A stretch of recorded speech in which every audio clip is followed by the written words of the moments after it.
Muchísimas gracias por la invitación. Honorables magistrados, es un honor estar aquí hoy en la Corte Constitucional discutiendo sobre este tema. Les agradezco si me ponen la presentación.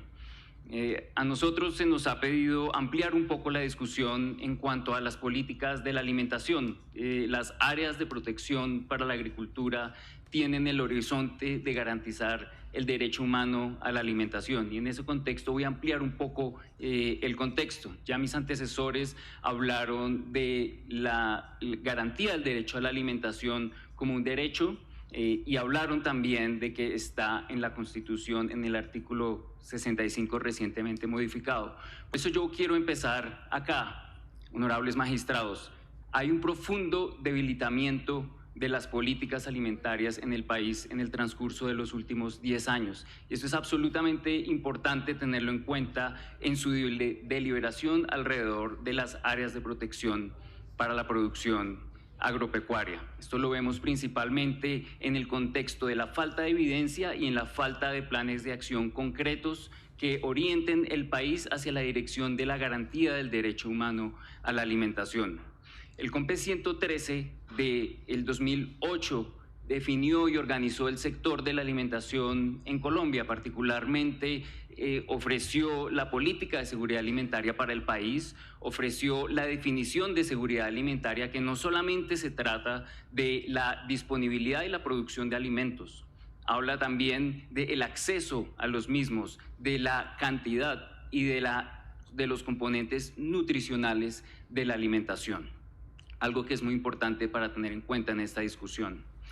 Este COMPES 113, además, definió la máxima autoridad rectora de la seguridad alimentaria en el país, conocida anteriormente como la CISAN, hoy conocida como la Comisión Intersectorial del Derecho Humano a la Alimentación, CIDA. Este COMPES también definió la realización de planes nacionales de seguridad alimentaria y nutricional que deberían conversar con los planes departamentales y municipales de seguridad alimentaria con sus respectivos comités para su implementación. Sin embargo, a pesar de que alcanzamos a desarrollar un marco relativamente estructurado, robusto, en el contexto de las políticas de la alimentación, hoy no tenemos suficiente evidencia para informar las políticas alimentarias del país por 3 razones principales. La primera, no contamos con información actualizada de seguridad alimentaria en el país. Hace unos años tuvimos la Encuesta Nacional de Seguridad Alimentaria y Nutricional, coordinada por el Instituto Nacional de Salud, por la Universidad Nacional, entre otras entidades del nivel nacional. Tuvimos una encuesta en el 2005, una encuesta en el 2010 y una encuesta en el 2015. Y de ahí en adelante tenía que actualizarse esta encuesta en el 2020 y no se realizó. Ya estamos en el 2025 y tampoco se ha realizado esta encuesta. Llevamos 10 años, y voy a repetir eso otra vez, 10 años sin una encuesta integral sobre seguridad alimentaria en el país que nos determine qué es lo que está cambiando en materia de seguridad alimentaria y qué está pasando hoy en día. Gracias a esa encuesta pudimos saber que el 54% de los hogares en Colombia, es decir, 1 de cada 2 hogares, estaba en situación de inseguridad alimentaria, algo absolutamente inaceptable. Y esto en las zonas rurales es mucho más alto, y para las mujeres rurales aún mucho más alto. Hoy en día no contamos con esta información actualizada. El COMPES 113 también diseñó un observatorio de seguridad alimentaria del nivel nacional, y fue un observatorio que desafortunadamente nunca funcionó por algunas razones que en los comunicados oficiales nos dicen que tuvo que ver con un hackeo de información. El hecho es que este observatorio, que debería darnos información y monitoreo, nunca funcionó, lanzado en el 2013 y presentado oficialmente. Hoy en día, en el plan de desarrollo está un sistema de monitoreo y seguimiento, y tenemos nuevamente un observatorio, esta vez del derecho humano a la alimentación. Esto que ustedes ven en pantalla es la primera el primer reporte que se ha producido alrededor de esto, y quienes trabajamos en este tema esperamos que este ejercicio de seguimiento, de monitoreo y de observación pueda seguir en el futuro para que sepamos cómo está la seguridad alimentaria en el país. Más recientemente, en 2022, la FAO, en alianza con el DANE, realizaron lo que se llama la encuesta nutricional de seguridad alimentaria. Esto es una nueva encuesta, no reemplaza la encuesta anterior que mencioné en mi primer punto, pero nos da una idea de cómo está en el país, y en las barras azules ustedes pueden ver que la seguridad alimentaria a nivel nacional ha venido, la inseguridad alimentaria ha venido disminuyendo en los últimos años, pero notamos un grave incremento de la inseguridad alimentaria, particularmente en las zonas rurales del país, y esto no lo podemos dejar de lado. Segundo, no tenemos suficiente evidencia de la producción agropecuaria en el país. Colombia contó con un censo nacional agropecuario en 1960, uno nuevo en 1970, y más de 40 años después tuvimos el de 2014, que en realidad fue el último que se realizó. Llevamos entonces 11 años sin un censo nacional agropecuario que nos permita saber cómo está la producción alimentaria y la producción agropecuaria en general del nivel nacional en los diferentes departamentos y de los grupos de alimentos y de los diferentes grupos que están produciendo. La UPRA sí tiene información muy valiosa de la producción agropecuaria en el país. Los sectores y los gremios también nos ofrecen censos de sus cadenas agropecuarias, pero no contamos con una perspectiva nacional desde hace 11 años. Tercero, no tenemos un plan nacional de seguridad alimentaria vigente. El último plan de seguridad alimentaria del nivel nacional cumplió su vigencia en el 2019. Desde ahí en adelante, ninguno de los gobiernos nacionales ha elaborado un nuevo plan de seguridad alimentaria. ¿Qué quiere decir esto en otras palabras? Estamos básicamente navegando sin una carta de navegación. Estamos abordando las complejidades de la alimentación sin una carta de navegación para el país. Honorables magistrados, ustedes nos han solicitado que hablemos y nos refiramos al cambio climático en el contexto de la producción agropecuaria. Yo quiero decirles que tenemos grandes desafíos en el contexto del cambio climático. Recientemente, el IDEAM publicó los escenarios de cambio climático, una valiosa publicación que nos permite ver y proyectar cómo va a cambiar la temperatura y la precipitación en el país. Y la evidencia es muy clara. En todos los escenarios que se proyectan a futuro, la temperatura del país tiende a aumentar.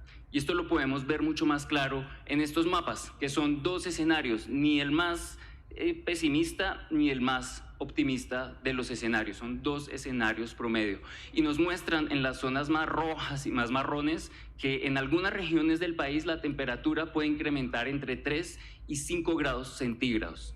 Esto pone unos desafíos enormes para la producción agropecuaria, principalmente por la productividad, por la calidad de los suelos y por especialmente la disponibilidad de agua para el país. Muy oportuno el vaso de agua en este momento, muchas gracias. Porque la actividad agropecuaria es la actividad económica que más agua consume en el país. El Ministerio de Agricultura publicó recientemente el Plan Integral de Gestión de Cambio Climático para el sector agropecuario del país, con una cifra muy preocupante. 497 municipios se encuentran en nivel alto de riesgo por cambio climático. ¿Esto qué quiere decir? Que en esos municipios la producción agropecuaria tiene riesgo de baja productividad, de escasez de agua y de empeoramiento de la calidad de los suelos.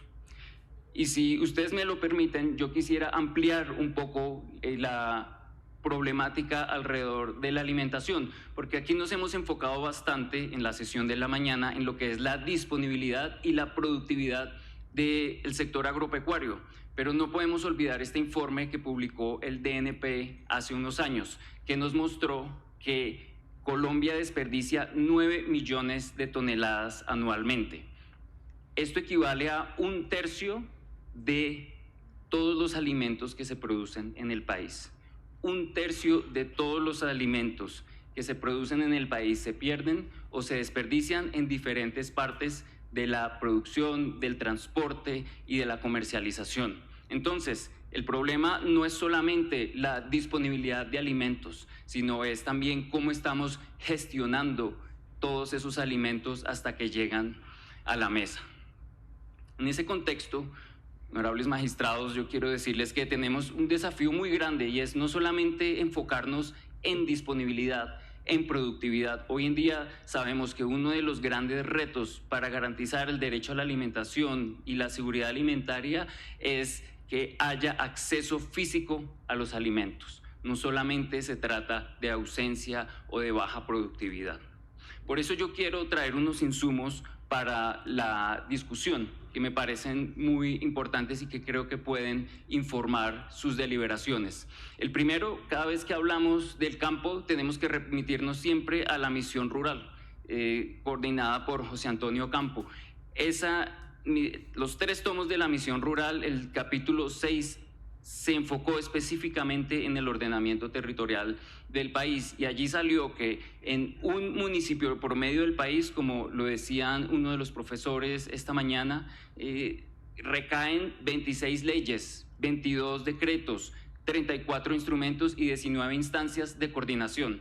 Entonces, para un alcalde que pueda organizar el desarrollo y la planeación territorial de su municipio, tiene que lidiar con estas cifras del 2015 que ya deben estar actualizadas, con 79 instrumentos de diferente índole y con 19 diferentes comités. Con la entrada de Colombia a la OCDE, esta organización presentó la revisión rural de la política rural en Colombia, con unas recomendaciones muy puntuales de 1, fortalecer las capacidades de los municipios y 2, fortalecer las capacidades locales de las comunidades y fortaleciendo la participación comunitaria. Otro de los insumos que son importantes también, y fue gracias al acuerdo de paz y la reforma rural integral, se diseñó este plan, que es el Plan Nacional Rural del Sistema para la Garantía del Derecho a la Alimentación. Este plan se acoge a la reforma rural integral, pero además identificó también problemas de articulación entre los diferentes niveles de gobierno y los comités que coordinan la seguridad alimentaria en estos espacios. En mi propia investigación he venido trabajando las diferentes tensiones que hay alrededor de la alimentación. Este es mi libro Política en el Plato y les traje un libro a los honorables magistrados para que lo tengan como un insumo importante. Y aquí yo he venido estudiando cómo existen diferentes visiones y tensiones alrededor del abastecimiento de alimentos en el país. Algunos grupos quieren constituir circuitos cortos de comercialización, lo que yo llamo alimentar la vereda. Otros grupos quieren participar más activamente en el mercado nacional, lo que yo llamo alimentar al país, y otros grupos quieren participar en la agroexportación, lo que yo llamo alimentar el mundo. Y entre todas estas visiones, tensiones y valores que existen alrededor del abastecimiento de alimentos, hay una tensión muy importante entre la seguridad alimentaria y la soberanía alimentaria del país, que promueven muchas comunidades rurales en los territorios. Y por eso hoy en día estamos hablando de derecho humano a la alimentación como un horizonte y un consenso que nos ayuda a estar al menos en la misma página. No podemos dejar de hablar de los PEDET, y esto es algo que venimos investigando también con nuestro grupo de investigación en la Escuela de Gobierno de la Universidad de los Andes. Como resultado del proceso de participación de los PEDET en los 170 municipios, se identificaron 33.000 iniciativas a nivel nacional en los 170 municipios, 33.000 iniciativas organizadas en 8 ejes principales, incluyendo desarrollo económico, ordenamiento territorial, entre otros. De esas, 2.000 son sobre el derecho humano a la alimentación. Si nosotros queremos saber cómo podemos abordar las prioridades locales del derecho a la alimentación, de qué están pensando las comunidades y las alcaldías a nivel local, deberíamos estudiar más a profundidad estas 2.000 iniciativas locales. Ese es un ejercicio que con nuestro equipo de investigación estamos desarrollando en este momento. Honorables magistrados, Colombia ha realizado importantes avances en seguridad alimentaria en los últimos años, pero el marco de política sigue siendo muy frágil y tenemos que trabajar de manera mucho más decidida para fortalecerlo. El potencial agropecuario del país puede fortalecerse, pero en este momento la disponibilidad de alimentos para los colombianos no está en riesgo. Incluso en la pandemia escaseó primero el papel higiénico antes que los alimentos. Yo creo que todos nos acordamos de este episodio. ¿Y por qué ocurrió esto? Pues porque los alimentos nunca escasearon, porque campesinos, agroindustriales, transportadores, comercializadores, alcaldes, gobernadores y los ministerios se pudieron poner de acuerdo para que nunca faltara el alimento en la mesa. Y esto, honorables magistrados, son algunos elementos que yo quisiera que ustedes tuvieran en cuenta en su deliberación. Muchas gracias. Muchas gracias. A continuación.